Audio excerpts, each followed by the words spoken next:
Welcome back. Chapter 2 of The Car. The car wasn't really a car, that is. It was a pile of what seemed to be junk and pieces in the garage. At some point along the way, Terry's father had done some work for a trucker, and the man hadn't had enough money to pay for the work and had given Terry's father the car in partial payment. Terry's father had objected, had threatened to go to court, had even had a fight with the man, a scuffle in the driveway, but it didn't help. The trucker had left the car as payment and gone on his way. It was a kit car, supposedly a design done by a man named Blakely, called a Blakely Bearcat. A soft red color, with sweeping curved back fenders and the classic old-fashioned open cockpit look. Or it should have been. The truth was, Terry's dad hated being a mechanic. When his day at work was done, at least the last thing he wanted to do was pick up a wrench and work on a home project. He had tried to sell the kit as it was, piles of red fiberglass pieces and rusting steel frames, and paper-wrapped chrome trim, but nobody wanted it. Several came to look and just shrugged and walked away when they saw the mess. The result was that the pile of parts stayed a pile that didn't resemble any part of a car, so much as a start for a junkyard. And over the months, almost a year and a half, nothing had been done to make the kit a car. Once Terry had asked his father if he could work on the Bearcat. No, his father answered. I'm going to let it sit there and rot. And every time I look at that thing, it will remind me to always get the money up front.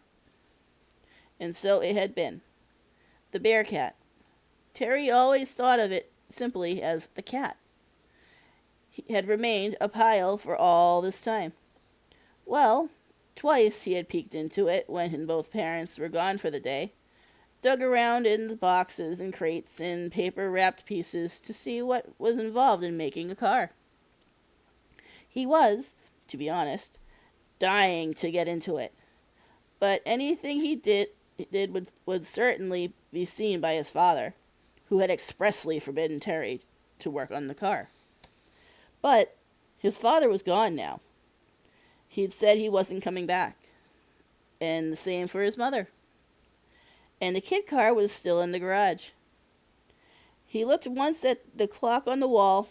It was in the shape of a cat with eyes that went back and forth, and the hands were in a circle on the cat's belly. It was, Terry thought, the ugliest thing he had probably ever seen. He had bought it for a Christmas present when he was 9 years old, trying to get his mother's attention. It hadn't worked, except that she'd put the clock on the wall over the kitchen window where Terry could see it every day. 9:30. He could, of course, sit and watch television.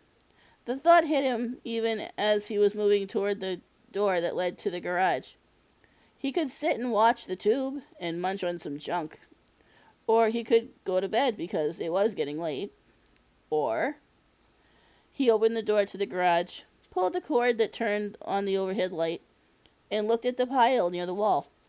Yeah, he thought, I could go to bed or watch the tube. Or I could go over there and just take a look at what's involved. He went to the workbench at the end of the garage, where he worked on his mower. He had a complete set of tools, sockets and wrenches, feeler gauges, everything to work on motors. He'd bought the set at a rummage sale for $30, 2 years before, without knowing how complete the set was. It had belonged to an old man who had passed away, who had done all his own work on his car. And the tools were so complete they included a torque wrench, a special deep well sockets. There was even a small dental mirror for looking up in hard-to-see places, and everything, from the mirror to the largest wrench. Every tool had been kept in top condition. Terry kept them the same way. He'd bought a large bag of clean red mechanics rags at the discount store, and each time he used the tool, he wiped it clean carefully before putting it back. His toolbox was the kind that sat upright with 4 drawers that pulled out, and he moved to the box now and opened the top, pulled the drawers out, and made sure, as he always did, that the tools were there. Then he turned to the car.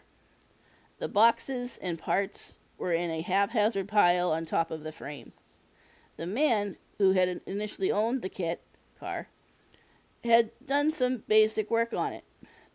The frame was bolted and welded together correctly, and the wheels and tires had been put on. The motor and transmission were also bolted into position on the frame, set in rubber motor mounts, and the drive shaft was in place back to the rear differential. But none of the body was on, nor any of the controls for the wheels or motor. The car sat on the floor on tires. The frame, the motor, and stacked on top was the rest of the car in torn paper wrapping in cardboard boxes. Let's see what we got here. Terry said under his breath and started taking the boxes off, setting them around the garage on the floor, looking in each one as he did so. Much of the stuff he couldn't identify. There were large boxes with fenders, the rear trunk lid, the hood tags called the hood a bonnet, and the truck lid a boot, doors, interior panels, molded black dashboard, windshield. All of that he knew, could understand. But there were numbered tags and boxes with just bolts and parts, and many of them made no sense to him. And he despaired of ever understanding it all when the bottom of one of the boxes he found the instructions. They were in the form of a book or magazine and seemed incredibly complete, explaining things in detail with step-by-step instructions and with photos to show each step being accomplished. A monkey could do this, he said, sitting on the frame, going page by page. You don't have to know anything about cars at all. It's beautiful. Not only were the instructions complete, but they explained what was in each numbered box or bag, what each set of bolts was for, and he set about organizing all of them to get ready for starting work on the car. Time seemed to stop while he worked. He used a notebook to catalog and place items, writing them down as he put them in order on the garage floor. And after a period, he felt hungry and went into the kitchen for some lunch meat. Once he started to eat, he was amazed at his hunger, and he looked up at the cat clock, stunned to see that it was 3 a.m. I should feel tired, he thought, but the sandwich seemed to give him energy, and he moved back to the garage to start work on the car. Memories. Initially, the strike went as planned, was so smooth it seemed choreographed.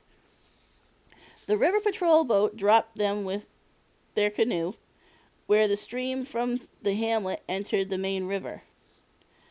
They were dressed in black, with black hats and black camouflage makeup. They did not smile and squinted so the whites of their eyes didn't show. And against the black wall of the Vietnamese jungle, they simply did not exist.